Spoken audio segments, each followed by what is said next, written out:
to another episode of The One About. Today we are going to talk about 4 comics you may not have heard of. And in the interest of being efficient, let's jump right in.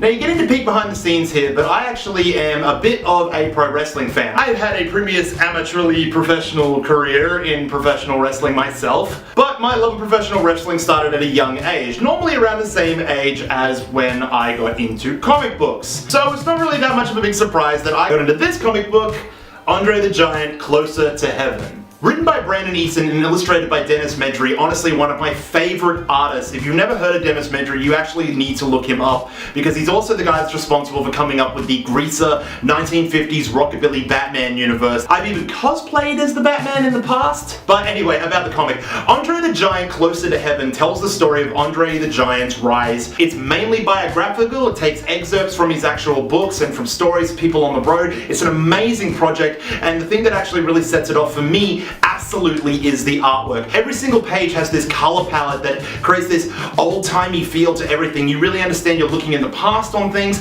you really understand what actually is being told in the future, and the clever use of the dialogue mixed in with the narrative really just sends to resonate everything with you. Bottom line, it's a graphic novel that is an amazing piece of story for anyone, whether you're a fan of wrestling, whether you're a fan of comic books in general. It's a really great sort of mix between narrative, book, and actual artwork that actually reads like both at the same time. It's not something that you often see put together in a lot of different graphic novels, but this one manages to pull it off. And like I said, if you're not familiar with Brandon Easton or Dennis Medry's work, you absolutely should be. Brandon Easton's actually been nominated for an Eisner Award, so you know, respect.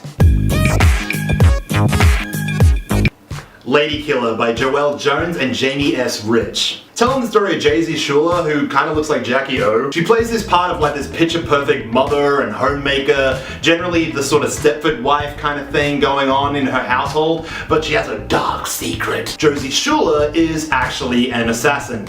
That's a spoiler.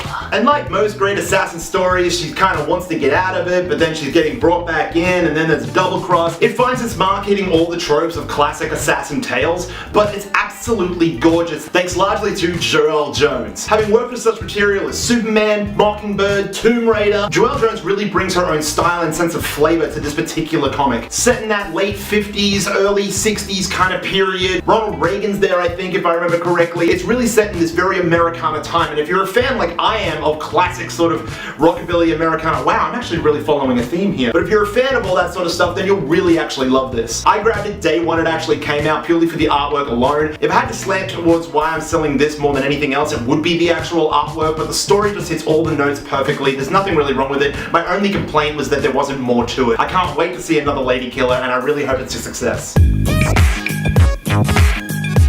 Huck by Mark Miller, Raphael Albuquerque, and Dave McCabe. Huck tells the story of this very simple farmhand who has powers almost like Superman. He doesn't have the eye beams or the breath or anything, but the dude can fly and he's strong as hell. And one of the things I really love about this simple tale is that this is almost as if Superman never left Kansas. The sweetest thing about the Huck character is that he likes to do these little things about town, like taking the town's entire garbage out, helping someone find a lost necklace in a car crash from a week later. He just does these things because he can, because he's just a good-natured soul and he loves the people that he works with. And in return, the people around his town that he lives and works with all take care of him. They keep the things secret. They keep it all under wraps because they don't want the secret to get out. But of course, it wouldn't be an amazing story without some sort of fly in the ointment, and naturally a bit of a spanner gets in the works and everything starts falling apart. One of the biggest things to note out of this particular comic book is that it's actually one of the first to come out from the Miller World franchise. I'm not going to say that I'm a hardcore comic fan by any means, but one of the things I've just done is I've just grabbed and read what I've wanted to read. And as it turns out, I read a lot from Mark Miller. Mark Miller is actually responsible for a lot of the things that you actually really love and you may not even realize it, and one of the things that you absolutely must pick up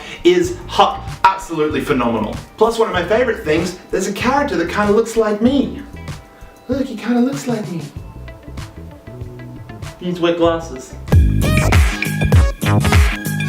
Final one on the list that I'm going to list out is my favorite find that I've ever come across. I actually came across this comic book when I was at a convention here in Australia. It was actually my first time buying anything at a convention. I've gone to conventions for like 8-9 years now, and it was about year 4 or 5 before I actually ever bought something. But anyway, I came across this one particular book because of its illustration to begin with, but then fell in love with its story. Hero Bear and the Kid. Quite a thick little read, but absolutely gorgeous every single page you turn. It takes this black and white, red, sketchy kind of format that has this real Disney animation feel to what it does, yet it marries it with this sort of Bill Watterson, Calvin and Hobbes kind of feel to everything that's happening. It has this real sort of Disney animated, Hollywood, Pixar-y kind of film thing to it in terms of its story arc and its progression that would absolutely make a gorgeous animated film. But if you're really keen to find out what's going on and you're happy for me to tell you what happens in the book right now, then please keep watching. If not,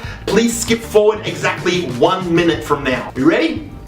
Time. Hero Bear tells the story of this small kid who manages to be part of an inheritance with his family into this giant, cold, drafty mansion. He absolutely hates everything about his life and everything that's happened with this. He's been torn away from all his friends, his schools, and everything. Everything's brand new, and it's a standard sort of kid out of water, hates everything about moving into the new home sort of thing. The reason it's actually happened, the reason they've inherited it, is because the granddads died. And as part of the inheritance, he gets a room, they get this live-in butler, and he gets this stuffed bear and a clock that doesn't work. And the amazing twist about all this, that is absolutely why you need to go read this right now, is that because he's inherited the right to become Santa Claus. His granddad was Santa Claus, and the bear was invented to help him be Santa Claus and to protect him until he became Santa Claus. And the clock, it's not really a clock.